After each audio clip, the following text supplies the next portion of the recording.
Africa? China? Or would you probably end up in the West somewhere? Australia, the United States, UK, some places in Europe? Is this where you're looking for democracy at? I didn't think you wanted to look at democracy in the true form, did you? You wanted to look at countries who by name and title only try to say, hey, we're democratic, we elect all our dictators for life. Oh my goodness. So now that we've had a big laugh on that, I guess Gomer went ahead and bailed out. Now back to these things here. Muslims have a constant answer for their questions when you put it to them. Why are you guys being so violent? Not just to, the rest of the world, but to yourselves. Why are you being violent amongst yourselves? It's kind of strange. They won't answer that. See, Muslims will find somewhere in some book, in some library, on some page. So let me get this straight. Gnosticism is Christianity. Then Gomer is in a pickle. Besides all the heretical sayings in the Gnostic sources about God, Gomer's appealing to the Nag Hamadi Library means he appeals to sources which speak of the crucifixion, the resurrection, and the deity of Yeshua.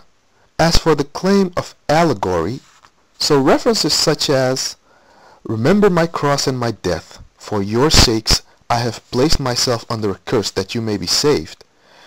Then the Master sent his son, they grabbed him and killed him.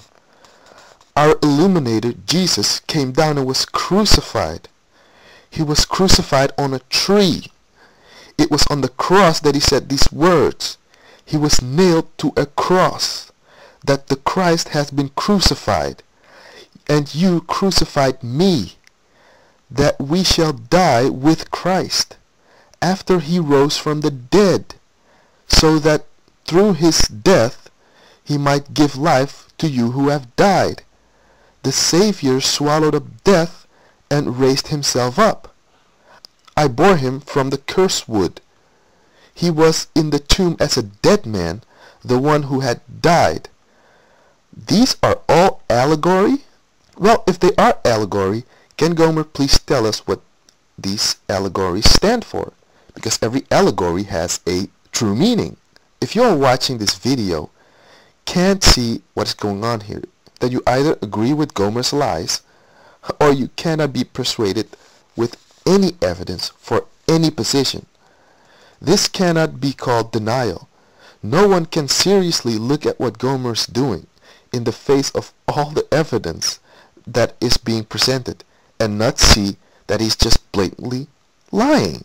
Some injustices that were committed to them or by others over history. Look at this, look here, look what they did.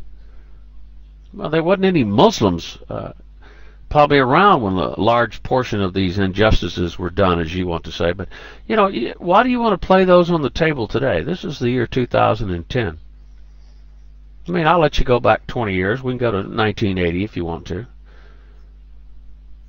And this is where you guys make a mistake. I mean, Muslims would in turn support the actions of bin Laden. This is just ridiculous. The lengths that this guy goes to in order to not have to admit that he's just totally wrong. By whom was Yeshua crucified according to the Gnostics? By the Gnostics or by the Romans? If by the Romans, then what cross are the Gnostics referring to when they spoke of the crucifixion of the Lord? Certainly, Gomerozdubar doesn't want to make the claim that the Romans used a Gnostic cross or Gnostic allegory reference to crucify the Lord, would he? But then again, having seen him make the claims he has already made, we shouldn't be surprised if he actually did make such a ridiculous claim about this as well. It just stands to reason that when the Gnostics spoke about cross or crucifixion, they really meant Roman execution style. So if Gomer wants to claim that when Gnostics speak about cross or crucifixion they mean allegory, well, then he has to prove it. And declare bin Laden as the perfect example of a proper Muslim. Absolutely. They would take the actions of suicide bombers in Pakistan who intentionally target civilians as being proper Muslims. I don't understand this. But if the Jew intentionally targets Muslims, then he's not acting like a good person. Ha, filthy bastards. You intentionally shot 400 kids in Gaza. How dare you even refer to yourself as humans? Your religion is from Satan. Really? Do you guys actually hear what you're doing? Not only have we seen that the word cross is in the original text of the Gospel of Philip, but we have seen that every translation that we looked at contains a reference to the cross. Not only that, James Robinson hasn't even translated the Gospel of Philip. We can simply go to Google Books and see Gomer's lying again and making stuff up, since James Robinson's work is available online for everyone to see.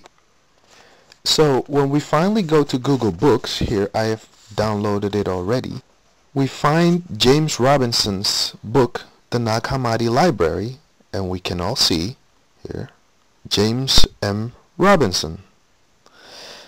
When we finally go to page 103, you can see the Gospel of Philip translated by Wesley W.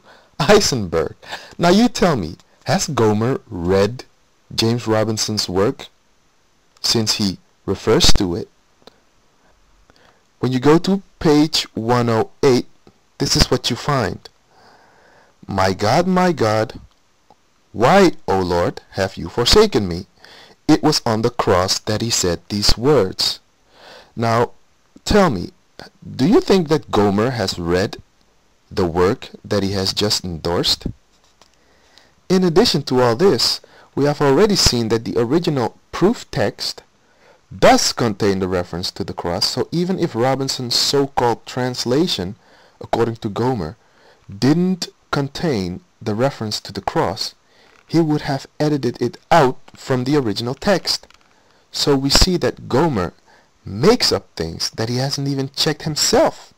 He appeals to books as if he read them himself when he obviously hasn't. Or he has read them and is just blatantly lying about it.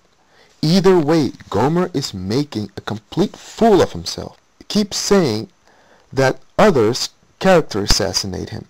Well, he obviously is character assassinating himself.